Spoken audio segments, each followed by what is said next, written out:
Capítulo 9. A marcha. Em uma guerra, o maior exército não é necessariamente o melhor. Quando o exército está marchando e lutando, observando e julgando a situação do inimigo, alguns fatos não podem passar despercebidos, tais como: ao cruzar uma montanha, deve-se fazê-lo perto do vale que possui plantas aquáticas. Ao chegar ao local de paragem, deve-se escolher um lugar desconhecido com localização alta e em direção ao sol. Se o inimigo ocupar o lugar alto, não o ataque. Esses são os princípios de disposição ao marchar na montanha. Ao atravessar o rio, deve-se parar perto dele. Se o inimigo vier, não o ataque assim que ele chegar ao rio, e sim quando parte do exército já tiver atravessado o rio e parte do exército ainda o tiver cruzando. Nesse caso, o ataque é mais favorável. Se for necessário lutar com o inimigo no rio, não suba para enfrentá-lo. Nunca pare ou acampe abaixo do inimigo em relação à correnteza, pois ele poderá tirar vantagem dela. Esses são os princípios de disposição de marcha na área do rio. Ao atravessar a terra de pântano salino-alcalino, deve-se sair rapidamente. Se encontrar o inimigo na terra de pântano salino-alcalino, é necessário ocupar o lugar que tem plantas aquáticas e é próximo da floresta. Esses são os princípios de disposição das operações de marcha na região do pântano salino-alcalino. Acampe na guarnição das planícies e escolha o terreno plano. O melhor é estar de costas para a montanha, olhar terras baixas à frente e altas atrás. Estes são os princípios de disposição de marcha em áreas planas. Geralmente, ao acampar os soldados, faça-o sempre como as terras altas e secas, e não como os lugares úmidos e baixos. Faça-o de frente para o sol, evitando umidade, parando no local conveniente para a vida. Assim os soldados estarão a salvo de diversas doenças, o que é uma condição importante para a vitória. Os montes e a guarnição de aterro devem estar acampados no lado do sol e de costas para o monte, com a colina, atrás das tropas. Essas medidas vantajosas para o uso da força são obtidas a partir da topografia, que se torna o grande auxiliar na utilização do terreno. Rio acima, quando chove e ao ver a água à deriva, o general deve aguardar até que a água estabilize e somente depois atravessar. Assim ele evita a inundação torrencial. Não se aproxime de um terreno muito perigoso e arriscado. Fique longe dele. Deixe que o exército inimigo se aproxime dele, não o seu. Se o exército atua na área das montanhas perigosas de baixa altitude, com floresta exuberante e em áreas de floresta exuberante, pesquise cuidadosa e repetidamente, porque esses lugares escondem com facilidade tanto a emboscada quanto o espião.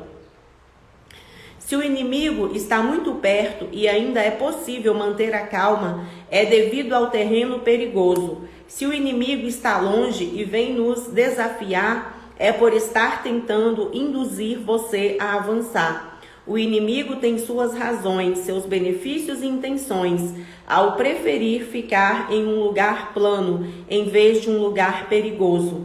Se há muitas árvores tremendo na floresta, significa que o inimigo está vindo em direção. Se há um monte de abrigo na grama, significa que o inimigo tentou me confundir. Se os pássaros de repente começam a voar, significa que há uma emboscada. Se os animais de repente começam a correr, significa que o inimigo me ataca em grande escala. Se a poeira é muito alta, significa que a carruagem inimiga está se dirigindo em minha direção. Se é muito baixa, porém larga, significa que o inimigo está andando até nós. Se a poeira é espalhada e tênue, significa que o inimigo está coletando a lenha. Se é pouca e vem de vez em quando, significa que o inimigo está pesquisando o terreno, pronto para acampar.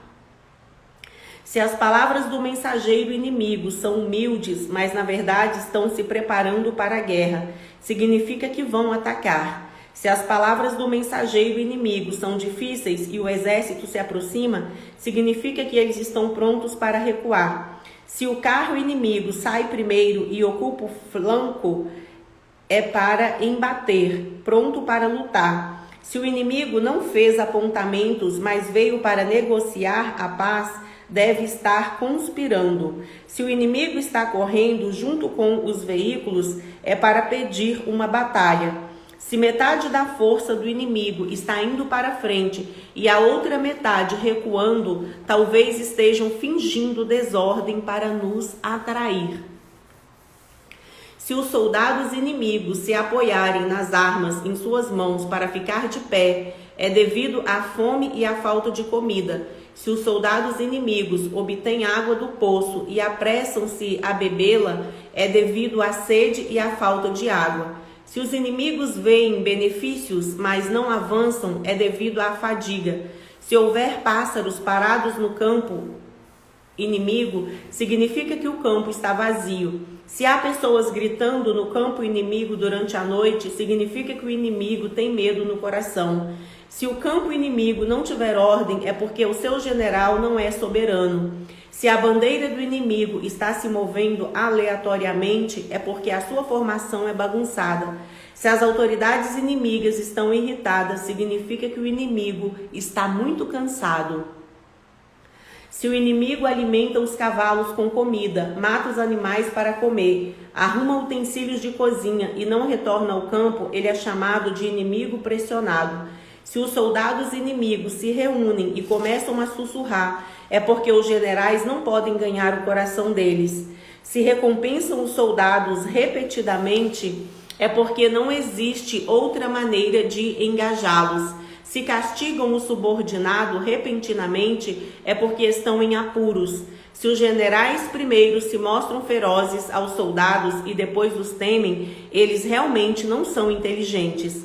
Se o inimigo enviou mensageiros para negociar com desculpas, é porque os soldados precisam descansar. Se o inimigo veio furiosamente e, além de não lutar por um longo tempo, ele não parte, observe-o cautelosamente. Em uma guerra, o maior exército não é necessariamente o melhor. Aqueles que não preveem e subestimam o inimigo tornam-se seus prisioneiros. Ao se aproximar dos soldados, se a corrida geral é para puni-los antes mesmo de terem se afeiçoado ao general, eles não se submeterão. Por isso será difícil ordená-los para lutar.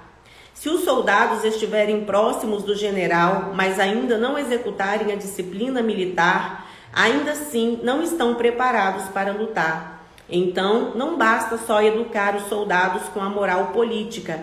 É preciso também usar a lei da disciplina militar para unificar o ritmo. Um exército assim unificado deve vencer a guerra. Se puderem executar a ordem de maneira séria e educar os soldados, eles poderão desenvolver o hábito da obediência. Se não puder executar seriamente a ordem nem educar a tropa, os soldados, por sua vez, desenvolverão o hábito de desobedecer. Normalmente, ser capaz de executar seriamente a ordem decorre da confiança mútua entre soldados e generais. Capítulo 10. A topografia. Conheça o lado inimigo, conheça o seu lado, e aí você pode ganhar. Há 6 tipos de terreno. O primeiro tipo é aquele cuja área podemos atravessar e através da qual o inimigo pode vir.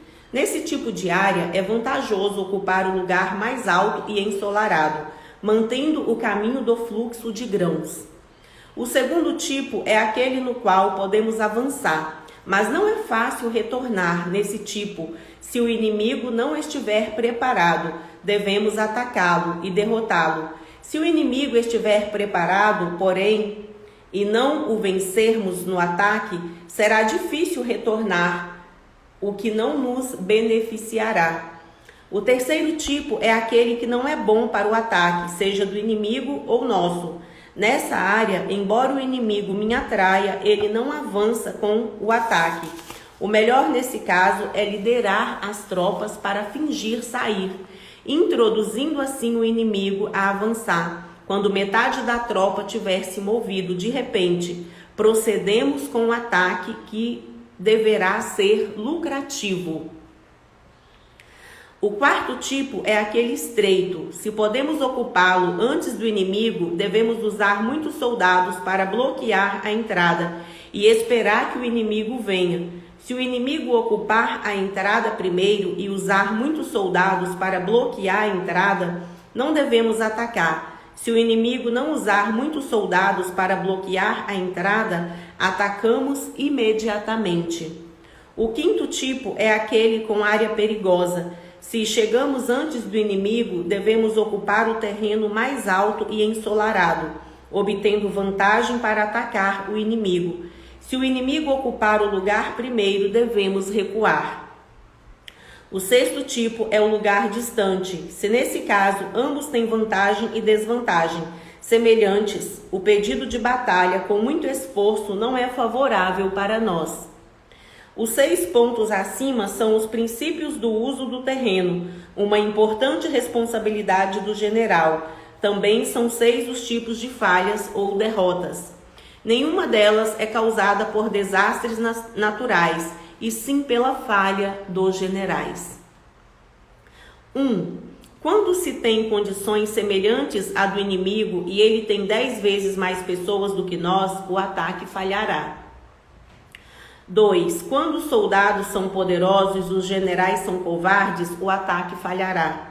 3. Quando os generais têm alta capacidade e os soldados são covardes, o ataque falhará. 4. Quando o subordinado está irritado, não obedece ao comando, encontra o inimigo e então corre para lutar. O general principal controla um subordinado de quem não conhece a capacidade, então o ataque falhará. 5. Quando o general é muito fraco e lhe falta um pouco de majestade, seja decorrente de falta de treinamento, seja de educação, os soldados não sabem onde ou como prosseguir. Dessa forma, o arranjo é muito caótico e também falhará. Quando o general não é capaz de julgar corretamente a situação do inimigo, de acertar muitos com poucos, de golpear o forte com o fraco e não possui uma força de elite como espinha dorsal, ele falhará. As 6 situações acima, inevitavelmente, levarão o exército ao fracasso. Evitá-las é uma responsabilidade dos generais, que devem pesquisar e considerar tais situações com atenção. O terreno é uma condição auxiliar. Identificar corretamente a situação do inimigo, desenvolver um plano vencedor, estudar a periculosidade do terreno, calcular a distância, esses são os deveres dos generais. Aquele que compreender esses princípios e a partir deles conduzir a guerra vencerá.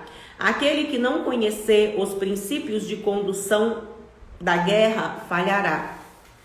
Portanto, se há a garantia de vitória de acordo com a realidade do campo de batalha, mesmo que o governante tenha ordenado não lutar, você pode lutar de forma resoluta.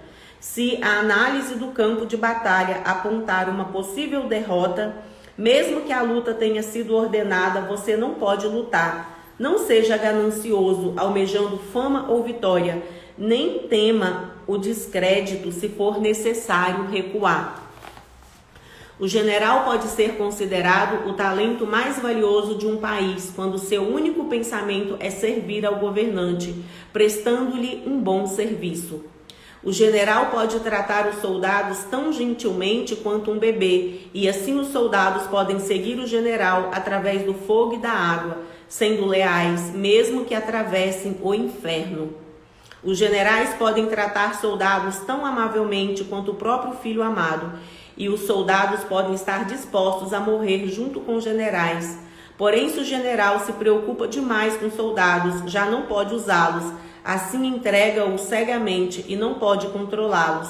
Se os soldados violarem a disciplina e não forem punidos seriamente, tal exército, assim como um garoto frágil, não pode ser usado para lutar.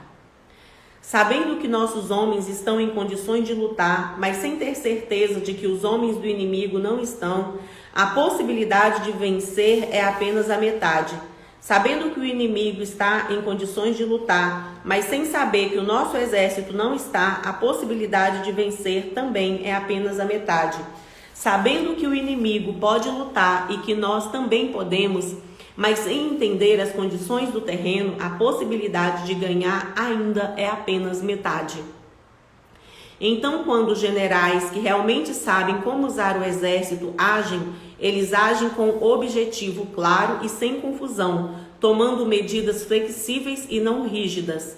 Conheça o lado inimigo, conheça o seu lado, e aí você pode ganhar. Entenda sobre o clima e a geografia, e a vitória será completa. Capítulo 11. 9 tipos de terrenos. Um bom líder em guerra é como uma cobra que habita a montanha.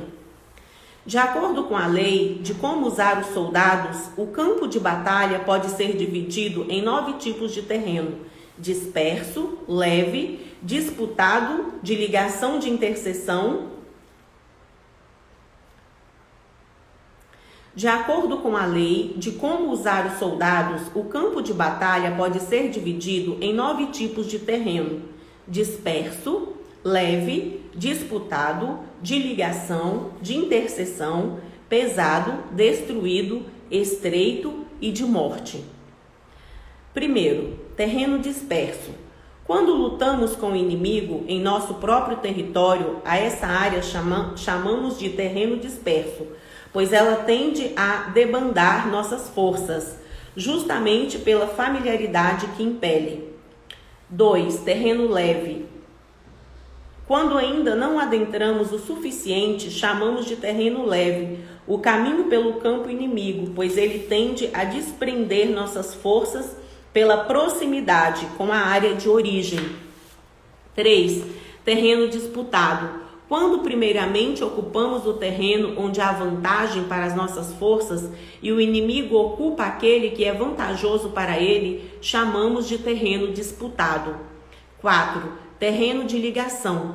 A área para onde nosso exército pode ir e de onde o inimigo pode vir, chamamos de terreno de ligação. Terreno de interseção. 5. Terreno de interseção.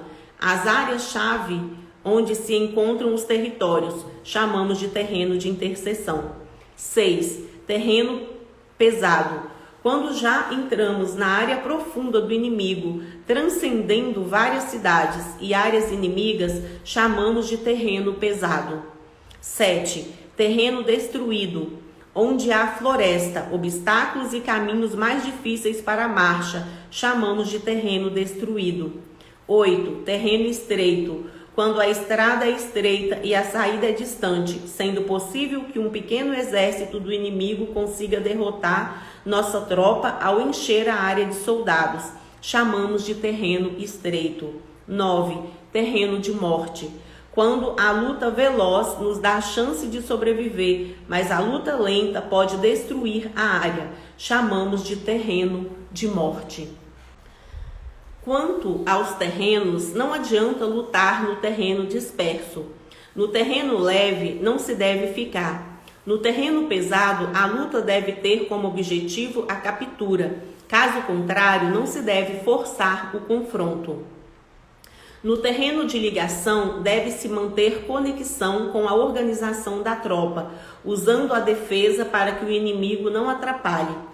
No terreno de interseção é onde se mantém relações com o país vizinho. No terreno pesado, deve-se aproveitar o material, abastecendo as tropas com provisões. Pelo terreno estreito deve-se passar rápido para não ficar preso em seus truques. No terreno de morte deve-se lutar como se não houvesse amanhã para conseguir sobreviver. O bom general intercepta as tropas inimigas quando o inimigo se dispersa. Um bom líder sabe fazer com que ele não se una novamente. Os soldados inimigos, ao não conseguirem se reunir, entram em colapso. Questiono: se a tropa do inimigo estiver perfeita e quiser nos atacar, o que podemos fazer? Respondo: é preciso obter a chave principal do inimigo, obrigando-o a ceder à nossa indução. A chave está na velocidade, em deixar o inimigo surpreso, avançar por um caminho que ele não consegue imaginar e derrotá-lo quando estiver desatento. O princípio ao enfrentar os inimigos é encontrar uma maneira de se manter concentrado e assim fazer com que a tropa do inimigo não vença. Deve-se obter comidas num lugar rico em alimentos, deixando os soldados cheios de energia e nutridos. Deve-se ficar atento à força física dos soldados, não deixá-los fatigarem, se proporcionando o acúmulo de força. Ao implantar a tropa, deve-se ter planos inteligentes, fazendo com que o inimigo não consiga especular as reais táticas. Se não houver saída, seus soldados vão lutar o máximo que conseguirem, pois a outra opção será a morte. Diante de situações sem saída, o exército ficará alerta, não esperará a recompensa e usará todos os seus esforços, sem restrição. Se for possível ajudar o próximo, não guardará a ordem e saberá cumprir as regras e manter a disciplina, até que a morte o alcance. É preciso eliminar a superstição e as dúvidas da tropa. Assim, os soldados da tropa abandonarão suas propriedades. Eles não terão medo do sacrifício, mas não por não quererem viver mais.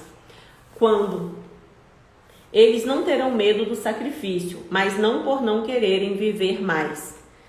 Quando as ordens forem dadas, eles se sentarão e as lágrimas molharão sua vestimenta, colocando o exército numa situação desesperada. Até a concentração aumenta. O que deixa os soldados mais corajosos é vencer ou morrer. Um bom líder em guerra é como uma cobra que habita a montanha. Ao ser atingida em sua cabeça, ela ataca com a cauda e vice-versa. Questiono: a tropa consegue ser igual a uma cobra? Respondo: sim, consegue. As pessoas do sul da China, do estado WU, odeiam-se, mas se estiverem no mesmo barco para atravessar o lago e vier um vento muito forte, ajudam-se, dando as mãos. Não é confiável amarrar os cavalos e esconder as rodas, a fim de deixar a tropa estável. A tropa deve trabalhar unida. É a forma de organização e de comandar que faz com que o forte e o fraco tenham o mesmo esforço e a mesma efetividade. Quando tudo está em ordem, o general conduz o exército como se fosse uma única pessoa que ele puxa pela mão. Para comandar o exército, é preciso manter a calma e ser pensativo, solene. Deve-se tapar os ouvidos dos inimigos, fazendo com que eles não percebam as estratégias militares. É preciso sempre alterar o modo de combate, renovando as táticas e fazendo com que o exército inimigo não consiga especular sua intenção. Os bons generais sobem a escada e depois a atiram fora. Queimam o barco e quebram o exército, determinando sua morte. Espantam o rebanho para lá e para cá, deixando-os perdidos, reunindo os soldados e avançando para cima. Leva-os a um lugar perigoso, onde lutarão ao máximo. Os bons líderes adaptam-se. Sem conhecer as intenções do estado vizinho, não é possível fazer alianças. Para comandar um país, é preciso conhecer suas florestas, seus obstáculos, seus terrenos íngremes e outras formas. Não seremos capazes de transformar os problemas em vantagem. Aquele que, ao usar o poder dos 9 tipos de terrenos citados acima, não entender um deles, não pode ser considerado o líder da tropa. O líder da tropa usa diferentes táticas, dificultando a mobilização do inimigo. O poder é sobre a cabeça dos outros. Nas relações com o estado vizinho, não é necessário brigar para se sobrepor. Basta utilizar seu poder contra os inimigos, tirando-lhes as cidades, destruindo outros países. Assim seu vizinho conhecerá sua força. Implemente suas recompensas, quebre a ordem convencional, comande o exército todo como se fosse uma só pessoa, dirija os soldados ao cumprimento das tarefas, mas não conte a eles sua intenção, e sim a parte que lhes interessa. Coloque-os em risco e eles lutarão pela vida.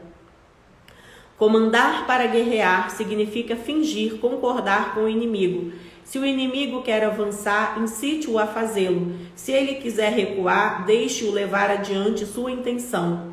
Com essa estratégia, torna-se possível capturar o inimigo.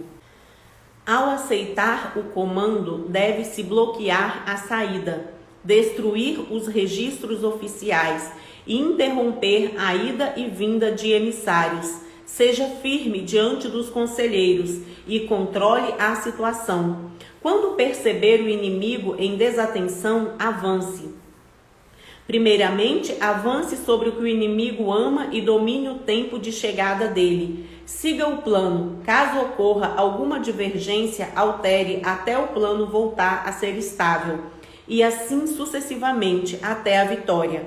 Por isso, antes da guerra começar, comporte-se como uma virgem silenciosa, o que faz com que o inimigo fique no estado relaxado.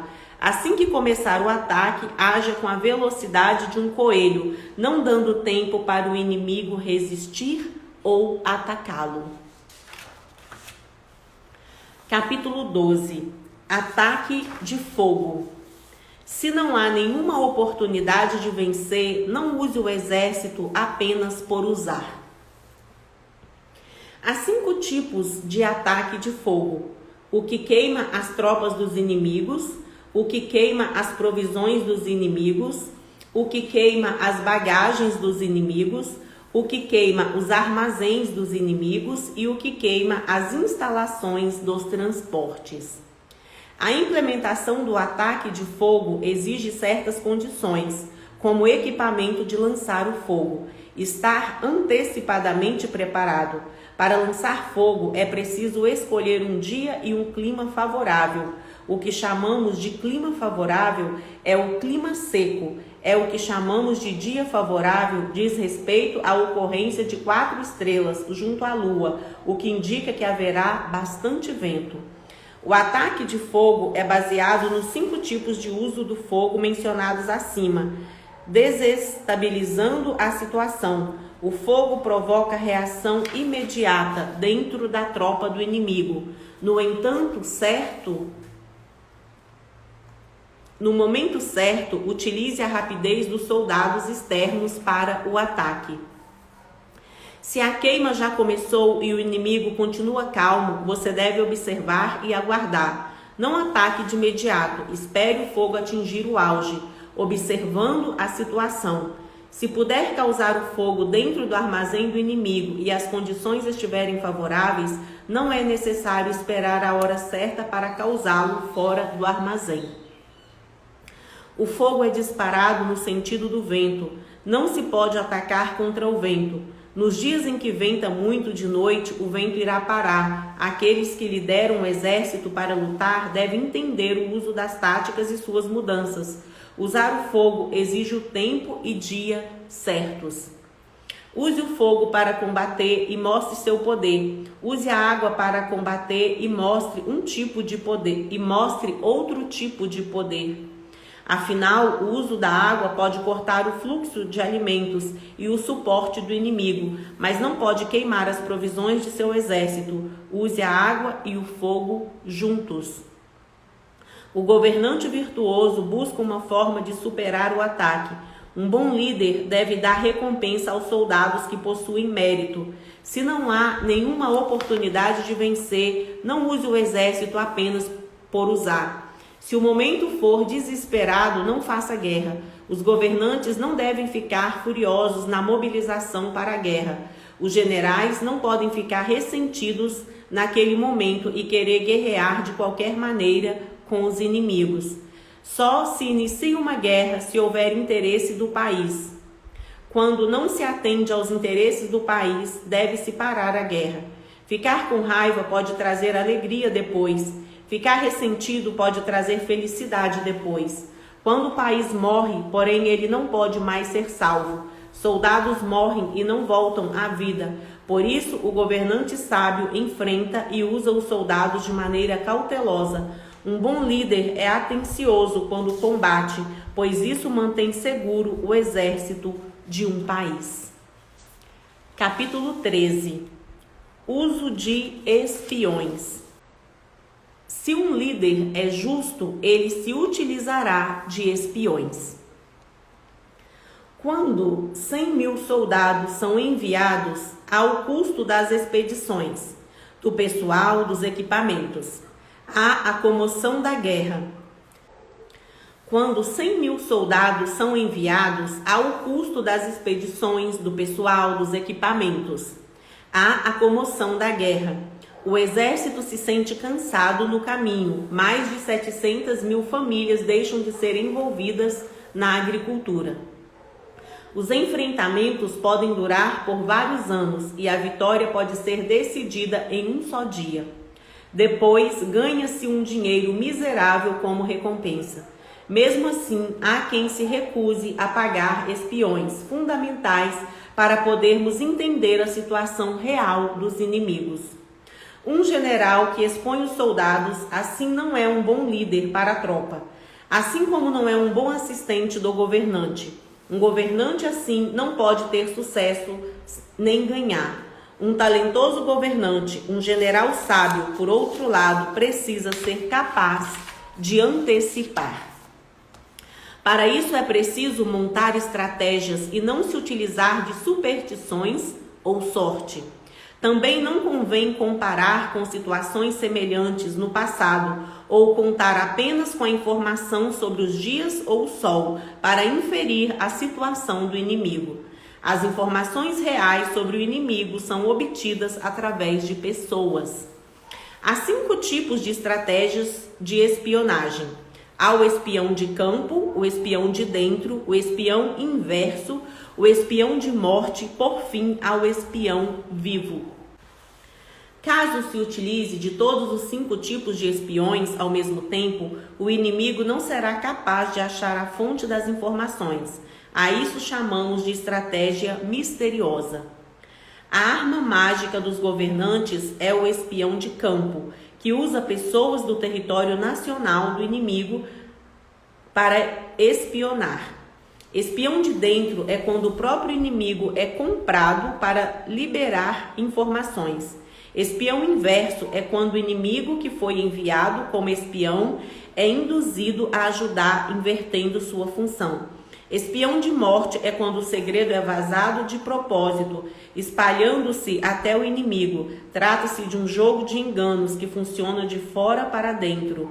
Espião vivo é quando mandamos uma pessoa ao inimigo e depois demandamos seu retorno a fim de receber seu relato. Nesse contexto, não há quem seja mais confiante do que o espião. Não há quem mereça mais recompensa do que o espião. Não há nada mais importante do que usar espiões confidenciais. Não é prudente por parte do general dispersar a espionagem. Se um líder é justo, ele se utilizará de espiões. Não os utilizar é sinal de incompreensão profunda das coisas.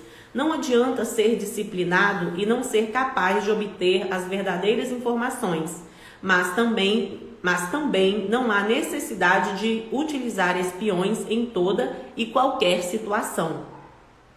Isso é sutil. Utilize o espião para explorar táticas ainda não realizadas e para obter informações. para que todos os inimigos sejam atacados e as cidades sejam capturadas. É preciso conhecer as pessoas ao redor do seu general. Procure analisar os funcionários como guardiões e seguranças e saiba os nomes dos convidados. É preciso também procurar o espião que o inimigo enviou para nos observar, a fim de prevenir que nos observem. Nesse último caso, é preciso saber como conduzir o espião e concluir sua missão, e depois mandá-lo de volta. Assim, ele poderá aplicar o método de espião inverso. O uso do espião inverso pode funcionar muito bem. Pode ser utilizado, inclusive, para enviar informações falsas para o inimigo, configurando o espião de morte. Os 5 tipos de uso dos espiões devem ser conhecidos pelo governante. No entanto, deve-se esconder o sucesso do método de espião inverso para que ele seja efetivo. Dito isso, quando o governante e o general são sábios, eles utilizam pessoas experientes ou engenhosas como espiões, pois elas sempre serão capazes de cumprir esse trabalho. Os resultados vêm desse tipo de escolha. Afinal, através dos espiões são obtidas as diretrizes de movimentação de um exército.